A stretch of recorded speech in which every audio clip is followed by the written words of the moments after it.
안녕하세요. 뉴스와 사람들입니다. 경이 인도에 가서 우크라에 23억 달러 녹색 기후 기금으로 3억 달러를 약속했지요. 그리고는 귀국해 국무회의에서 국제사회는 각 국가들이 특히 경제 강국들이 어떠한 기여를 하는지 책임을 다하는지 면밀하게 주시하고 있다. 책임 있는 기여는 우리 대한민국 국민을 위한 것이다. 대한민국이 국제사회에서 존중받고 리더십을 가지는 것은 결국 그 수혜가 우리 국민에게 돌아가는 것이다. 라고 발언했습니다. 자, 과연 그 수혜가 돌아오긴 하는 것일까요? 지난 경이 우크라이나를 방문했을 때 이혜영 교수는 다음과 같이 밝혔었지요. 떡 줄 사람 생각도 없는데 김치국물 마신다는 좋은 우리말이 있지 않는가? 이전부터 우리도 우크라이나 재건 사업에 참여하면 돈 되지 않을까 하는 말들이 있었다. 하지만 과거 이라크 전쟁 당시에도 병력을 보내면서 전후 복구 사업 참여 어쩌고 했지만 단 한 건도 이후에 수주한 건 없었다. 우크라 경우엔 다를까? 첫째, 그렇게 재건할 우크라는 어떤 우크라일까? 러시아군은 우리가 2차 대전이나 이라크, 아프간 등지에서 목격했던 그런 민간인 지역에 대한 융단 폭격을 가한 적이 단 한 번도 없다. 그래서 물량은 지금도 격전이 벌어지고 있는 돈바스 등 대부분 동남 우크라에 집중되어 있다. 여긴 우크라가 이제 아니다. 러시아 헌법상 러시아 영토다. 이 소위 실지 회복을 위해 반격 작전을 개시하는 것이 6월 4일인데 어떤 성공 전망도 현재 보이지 않는다. 우크라이나 동남 사주에 대한 재건 사업은 그래서 러시아가 한다. 대표적으로 마리우폴을 보면 된다. 여긴 오히려 북한이 노동력을 파견하겠다는 의지를 보인 적이 있다. 그리고 마리우폴 재건 사업은 이미 거의 완료된 상태다. 전전부터 사실 우크라 전역을 통틀어 돈바스 지역이 우크라 GDP의 절반 가까이에 차지할 정도로 여기가 우크라이나의 핵심 경제 요지다. 그런데 돈바스 등 동남 우크라에 한국 기업이 재건 사업을 참여할 가능성은 제로다.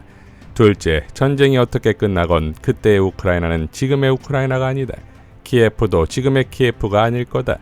러시아가 우크라이나 전 영토를 점령할 의사는 아직까지는 없다.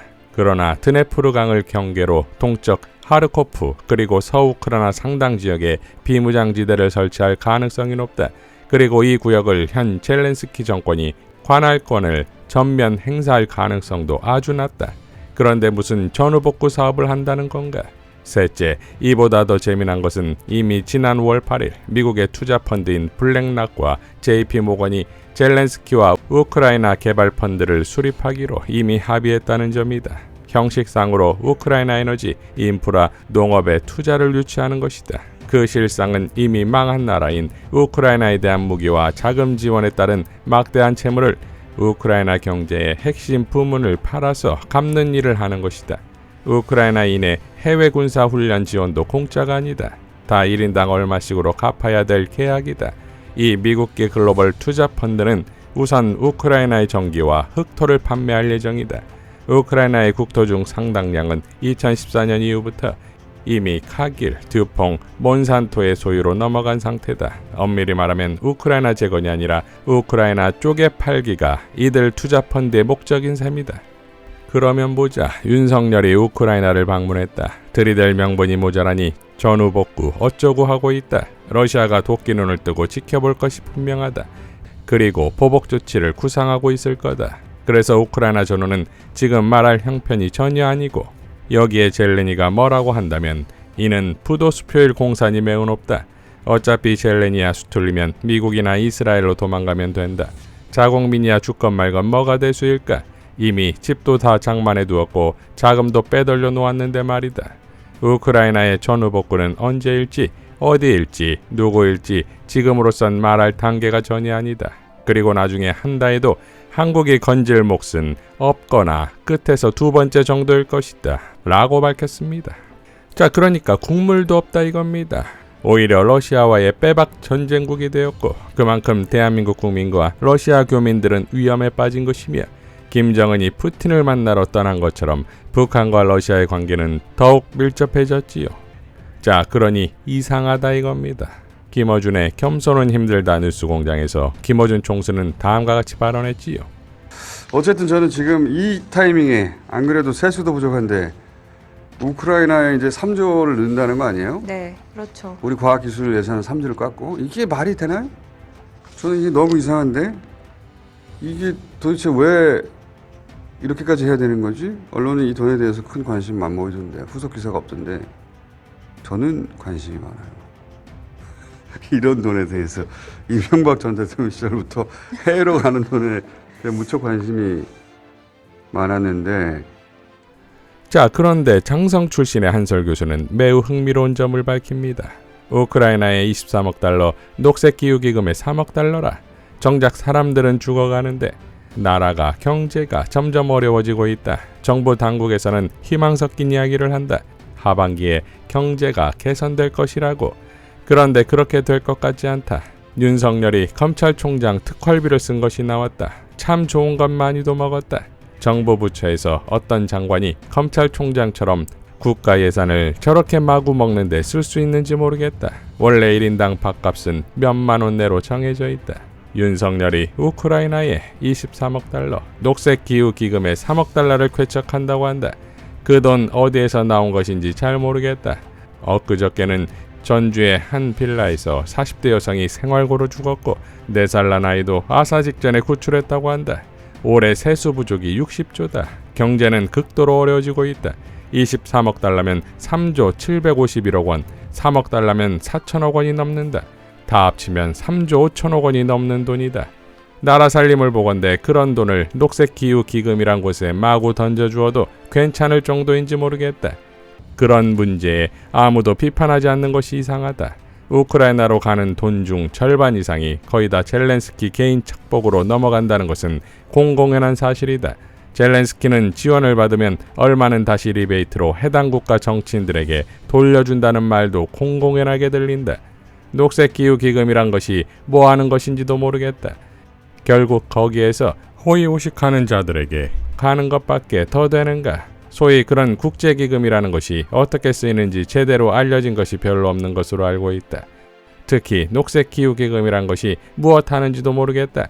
녹색기후기금이란 결국 선진국이 후진국가의 격차를 유지하기 위한 수단이 될 수도 있다.